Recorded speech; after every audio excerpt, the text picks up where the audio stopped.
There's one game that's the talk of Liverpool, but it's nothing to do with football. In fact, in this game, Liverpool is not trying to match Milan, but emulate Monaco. It's a motorsports computer game which puts racing cars on the city's streets. The game was designed to combine the excitement of racing with the cultural landmarks of Liverpool. But it was much more than a computer game. It was part of a social enterprise project which also gave pupils the chance to gain an insight into major industry, sample the atmosphere of higher education, and face the realities of running a business. And it also seemed to turn some pupils into budding Alan Sugars. Well, we've had to sack, if you like, some people. We had to sack them. It was a hard job because I'm not used to doing it. I think it was important that people knew their place, really. When St Margaret's Church of England High School counts its blessings, it soon comes to Dr. Carl Gavin. Carl is a former pupil and a current governor, and he's also managing director of a software development company. He offered his services to the school to help create a computer game, but the driving force had to come from the pupils themselves. We thought, well, we make computer games, wouldn't it be a great idea if we got students to make a real, tangible computer game that they could sell for charity? And that was it? More or less. One of the things we found by doing projects like this is that you can inject learning and aspects of culture into computer games. So they're actually a very good medium for promoting good key messages for young people. Year 11 pupils were invited to form their own company, St Margaret's Games, or SMG. Interviews for top jobs within the company were conducted by senior members of staff. I'd like to apply for the managing director of St Margaret's Games. I would like to apply for the role of development director in the company. I'd like to apply for being the chairman of the company, SMG. I'd like to apply for the role of marketing director, please, at St Margaret's Games. What particular qualities do you think you bring to the role? Well, I'm really interested in the way the whole marketing business works, the process of finding out what people want. How do you think you would be in terms of dealing with this, networking and building up contacts and having meetings? Well, I'd like to think I was a very good communicator and good with talking to people and understanding them. So I think that's a part of the job that I would relish. Once the appointments were made, the idea took off for a game that celebrated Liverpool as the European Capital of Culture 2008. It would be called Streets of Culture, a motor race that would take place around imaginary tracks lined with the city's more famous landmarks.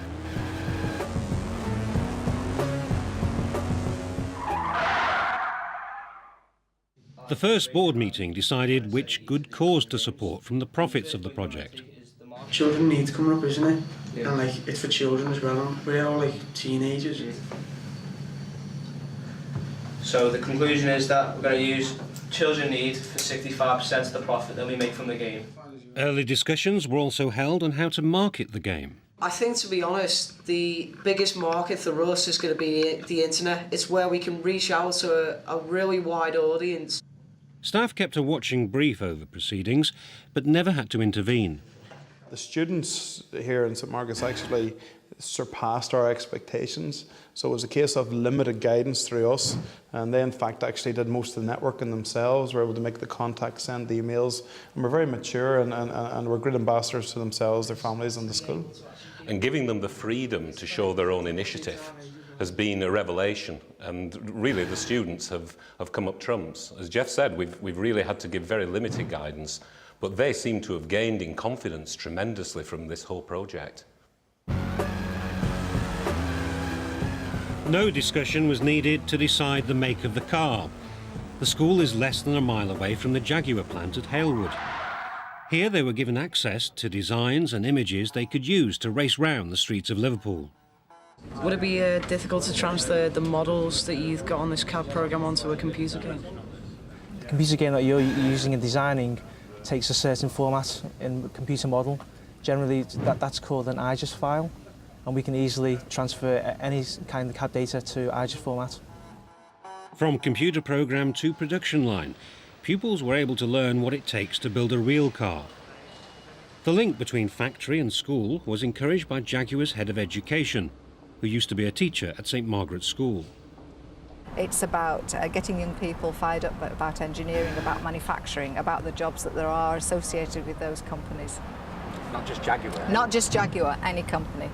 As I say, Jaguar, its name seems to attract lots of people who want to work here, but I know suppliers, for example, there is a shortage of good engineers. And will you be supplying cars to all members of staff at St Margaret's? Well, when I get mine, the rest of them can have one as well.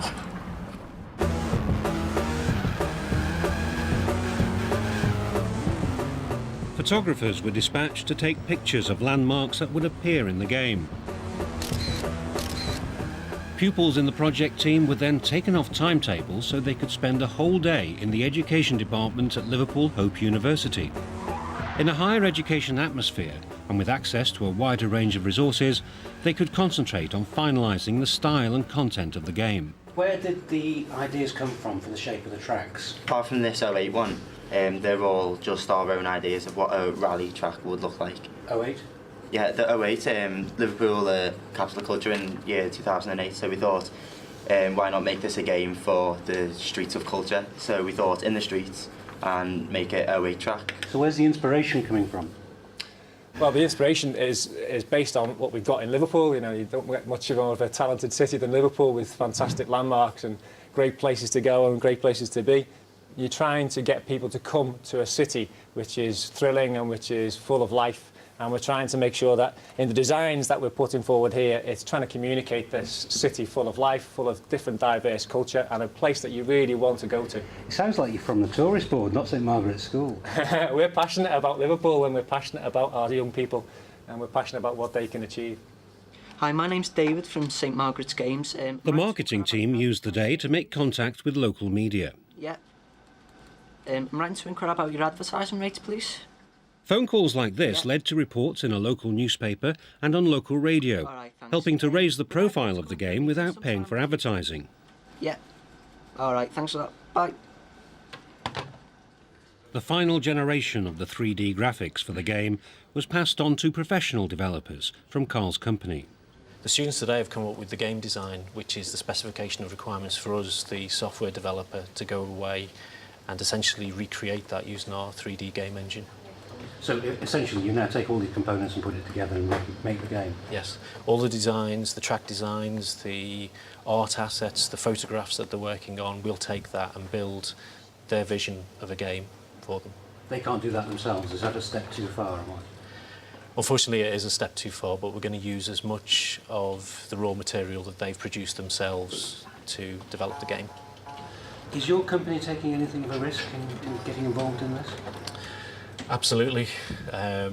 We have contributed towards the cost of developing this game, so we've taken on a financial risk in doing this. But we're seeing that as a marketing cost, because this is a pilot project. It's the first project of its kind, and we'd like to do this again in the future. Social enterprise projects like this are being encouraged across the city as part of a wider scheme called Signal, a multi-agency initiative to boost aspiration and attainment among young people. It's all about getting agencies to work together, and it's all about making those connections to help people impact on children's learning. There's a lot of talk about Every Child Matters, which is getting children to enjoy and achieve, feel safe, but the end result is achieving economic well-being. Here we have a lot of agencies that did their little bit, but focused on the boys that were involved. How are we going to get them to experience new skills, and new skills that they may really pick up on and find future employment in? You look at the boys here, graphic design workers going on, managers, all sorts of activities, and you're seeing strengths come out of those boys. How wonderful, because maybe in the future they will be employed in those skills that they've learned. What have you got out of this project? I find that it made the circle of friends much greater, more respect for your team friends, more responsibility than just a student, become more everything is down to you.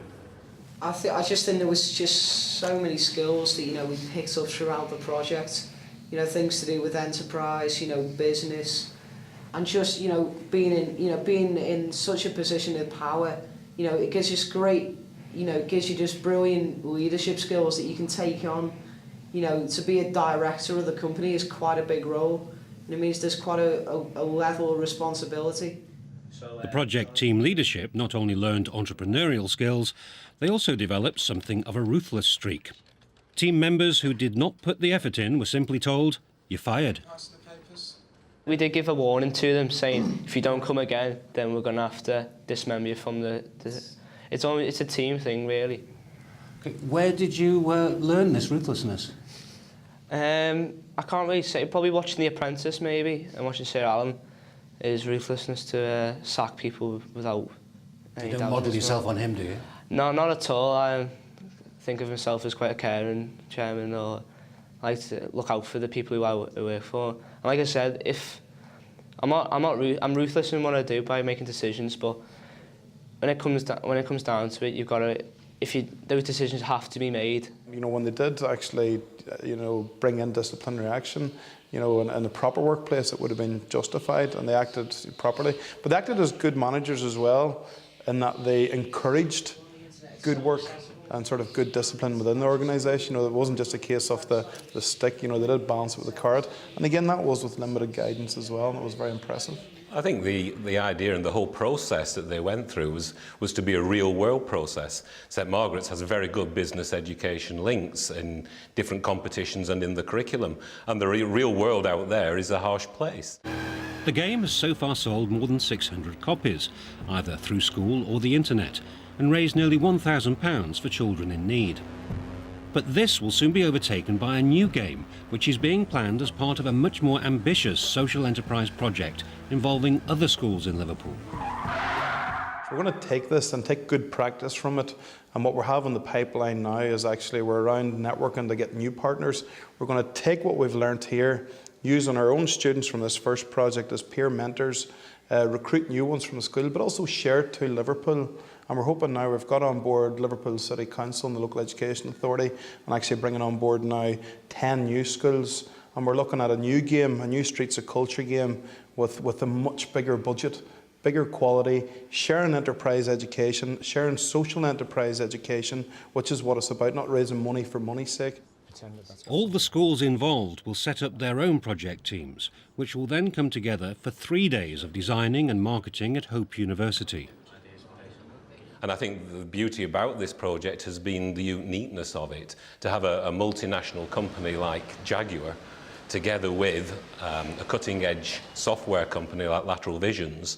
Then you've got Liverpool Hope University, and then a technology college, St Margaret's. If you can extend that now to some of our other schools in the area, then that's exactly what we're about as a technology college. It's spreading the good news. St Margaret's and its partners are gearing up to encourage a new generation of business leaders, IT specialists and engineers across Liverpool, while promoting the city itself. It may be a city that revolves around the game of football, but it seems a motor racing game could well play just as big a part in its future.